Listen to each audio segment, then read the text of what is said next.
Hello, I am so grateful on Mental Health Discovery and Recovery today to have Terry Sidford. She is a motivational speaker, an author, a marvelous person, and a life coach. And we have that in common. And congratulations, Terry, for putting out your new memoir, Truth, Courage, and Love. So hello, and Thank, I'm glad to have you here. thank you so much. I am thrilled to be here with you. Well, today, and Terry is well known for her work on courage. Now, I define courage as being afraid and doing it anyway. So, Terry, how do you define it? Let's just start right with the subject because today we're going to be talking about courage and no regrets, the courage to not regret. Yes, absolutely. Now, courage has created different meanings for me throughout my lifetime, and I've become an expert on courage just through my work and working with a lot of women and writing a book about it. So, courage currently, the definition is really out of my comfort zone.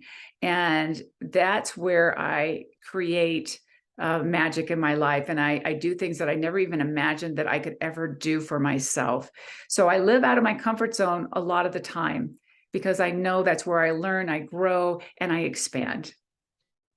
And define living out of your comfort zone because some people are I can feel the fear through the airwaves. Define why living out of your comfort zone is so darn important. I agree with it, but in your words. I grew up with a lot of fear, and I had a lot of walls. And I thought, well, if I stay within these walls, I'll be safe. But I realized that a lot of things that I want in life were outside of those walls. And my belief that I could do something greater than what I was doing was outside of those walls.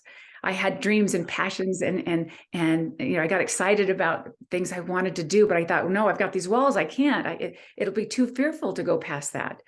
So I inched past that wall, maybe one wall at a time, and I was scared out of my mind. And then I realized at the same time, on the other side of that fear of being scared out of my mind was the most exciting moment of my life because I accomplished or I did something that I really wanted to do. Which And was, I think the first time I did that was writing the book. yes, it's scary to write a book staring at a blank page. Yes, yes. And so I'm saying my current definition of courage has transformed over the years. And this was when I was 50. So, Wow. so, so when I was 50, I decided, someone said, Terry, you talk about all these incredible women that you coach. And you're telling me that they are so amazing, they're multifaceted, they're so brave, they're so courageous, but they don't see it in themselves. Why don't you write a book about that? And I laughed. Like, no, no, no. Grammar, English was my worst subject in school. I cannot write a book. Just, Terry, I'll help you. I can help you do all that. Let's just get Yes. a story out there. And I looked at her like, what? And that was a fearful moment for me because I thought, well, everyone will know that I don't know how to write if I do this. So I took one step. And Wow. then, And you're a motivational speaker. So if you know how to speak, you know how to write. Yeah. yes, yes. Your And inner critic was screaming at you and should not have been. Yeah. screaming, Right. screaming. And I remember the day that I actually published that book. And I had to start telling people I was an author. I couldn't even say the word. I'm an author because it didn't Wow. match that inner critic that, So courage is out of your comfort zone, meaning you don't believe you can do something and you do it anyway. yes, Okay, yes. I want everybody to hear that. Getting out of your comfort zone means this is not positive thinking here. This is direct thinking. This is overriding your subconscious desires because we're discovery and recovery here. So if you discover what you're afraid of and you do it anyway, you kind of have to prove you'll know if you were supposed to or not. Correct? I mean, Yes, yeah, yes. you'll know if I you were, mean, and you sometimes, were supposed to because you've helped so many people and your life story is beautiful and you have no regrets about stepping out of your comfort zone. It reminds me of Richard Branson, who is dyslexic. I'm a dyslexic writer too. There's a lot of dyslexic writers out there. yes, yes. And you have to have proofreaders, but you have to be vulnerable enough to admit that and ask for help.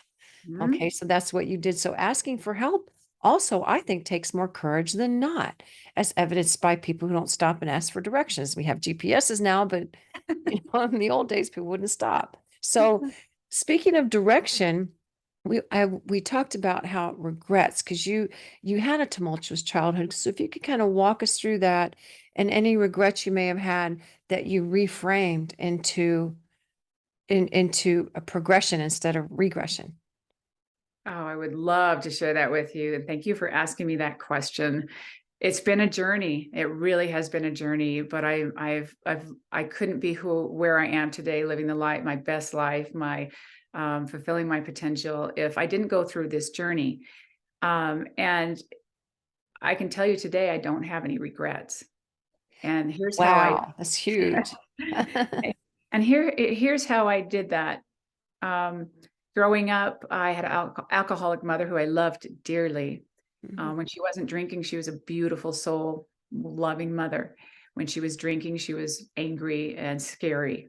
Um, and I had to make a choice to run away with my sister one night because we felt unsafe. I had regrets about that growing up, my teenage years. I had a lot of low self esteem because I didn't have my mother around. And I'd use that excuse in my life not to really Mhm. show up either and blame my mother for this, blame my mother for that. Mhm. And one day I was talking to a counselor because I thought I had it all handled and I still had sadness about that, around that. And, uh, and she said the most poignant question to me that really changed my whole viewpoint on my regret. She said, have you thought about how your mother felt? Maybe Wow. Wow. Amazing. maybe she was doing the best she could. And can you imagine the kind of pain that she's going through to lose her children because of her addiction?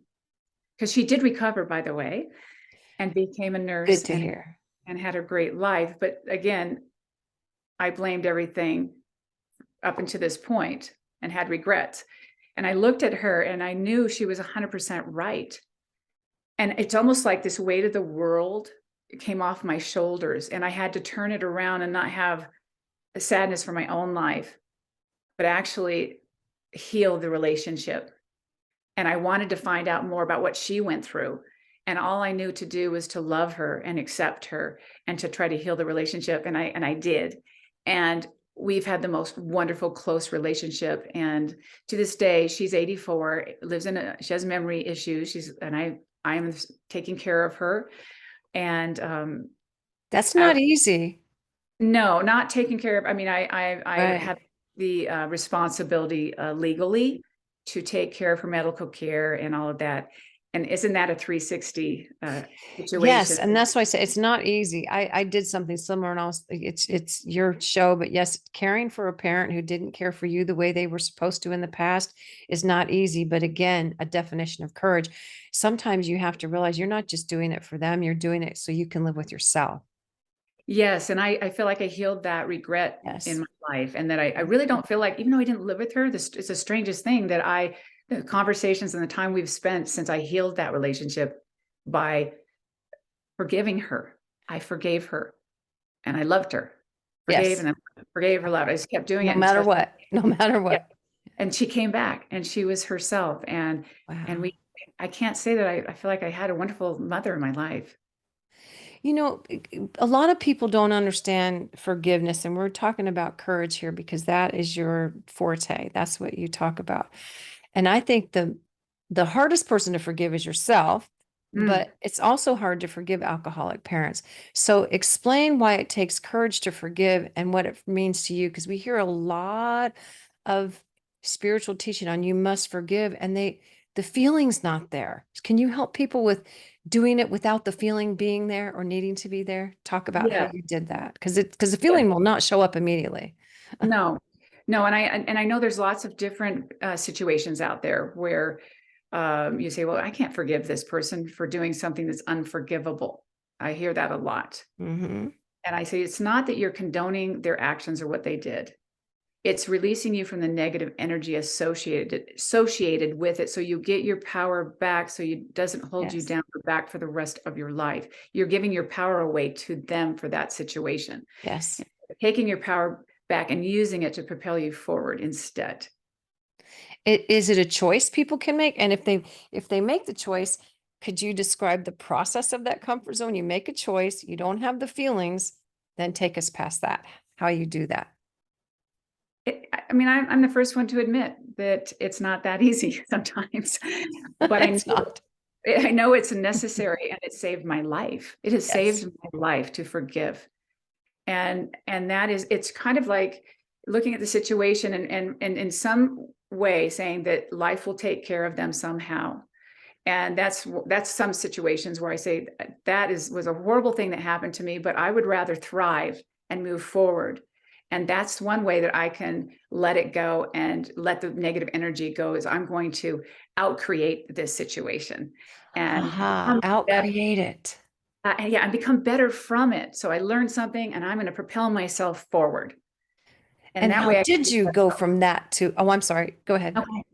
Now, No, how did you go from this tumultuous childhood and the forgiveness into who you are today? What was the pivot point that made you a life coach and a sponsor for Truth and Happiness? Pretty much. That's pretty thank you. I much. love that. I'm going to start using that. Yes, I really had to heal myself first, and I had to forgive myself first, like you said, and forgiving my mother and healing that one. That probably the worst moment of my time in my life was because of my mother being an alcoholic and my broken family. And I did the work within first, and I knew that's where it had to start. And I forgave myself, and the way that I forgave myself is to learn from whatever experience I've had, whether it was caused by someone else or myself. I forgave myself and learned, like, how can I grow from this? How can I become better for this?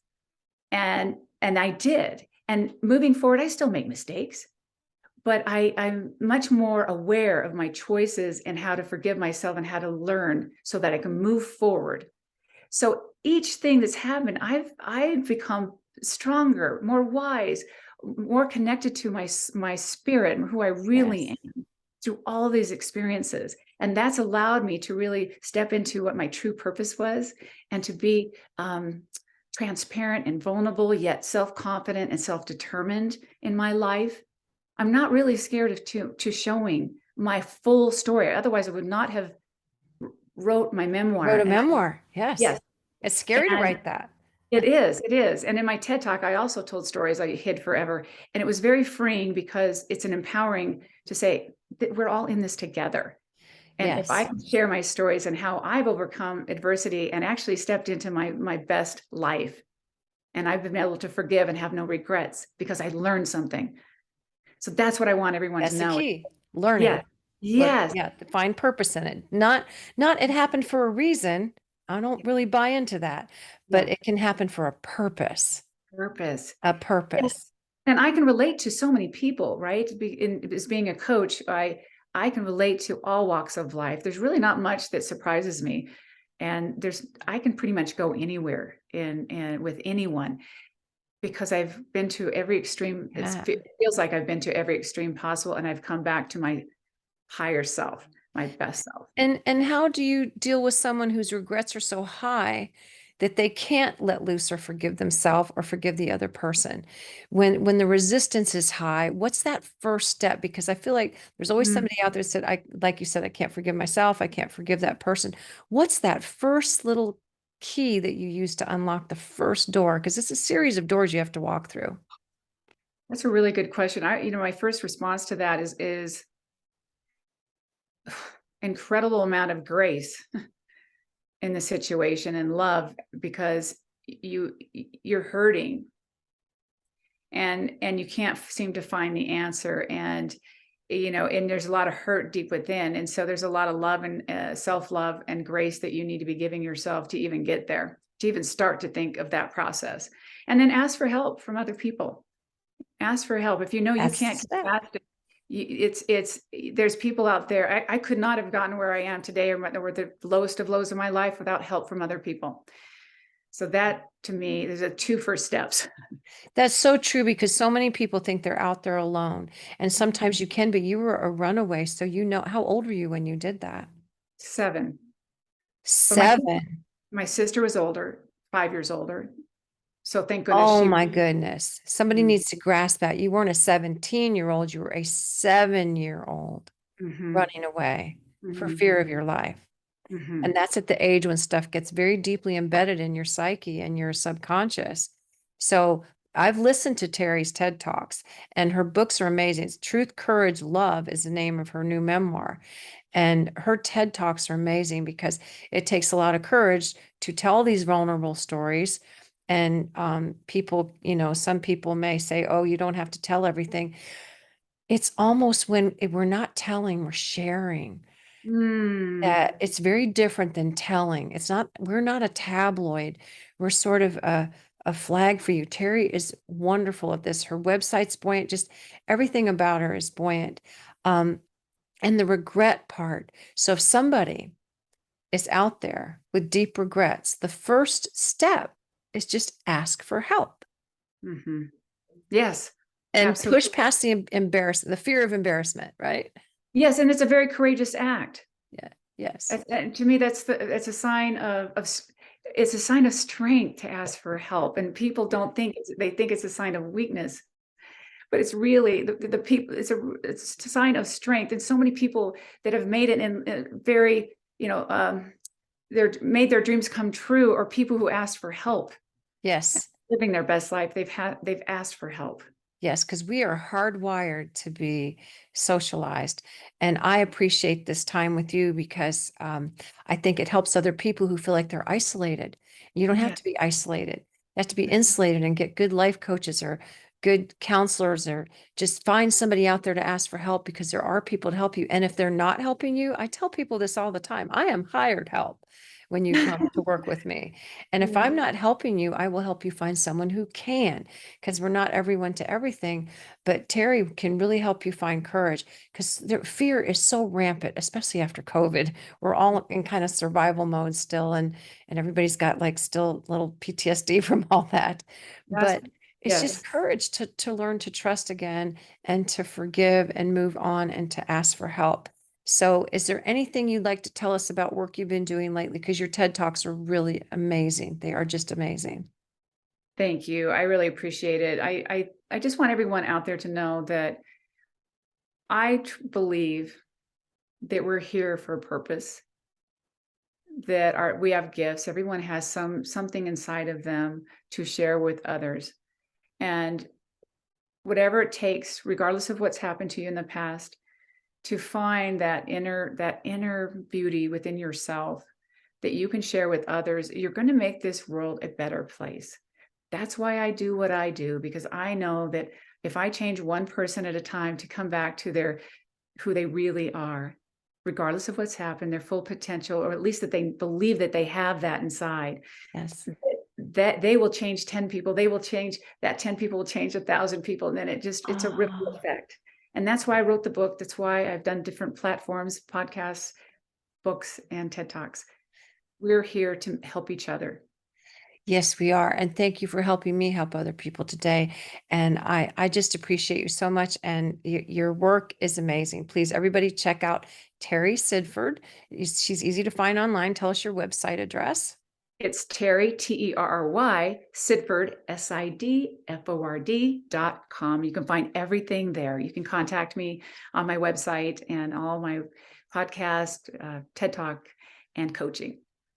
Well, thank you for sharing with us today about courage, no regrets, and forgiveness, because that takes a lot of courage. So thank you. Thank you for being here, Terry. Thank you. It's really been an honor to be here today.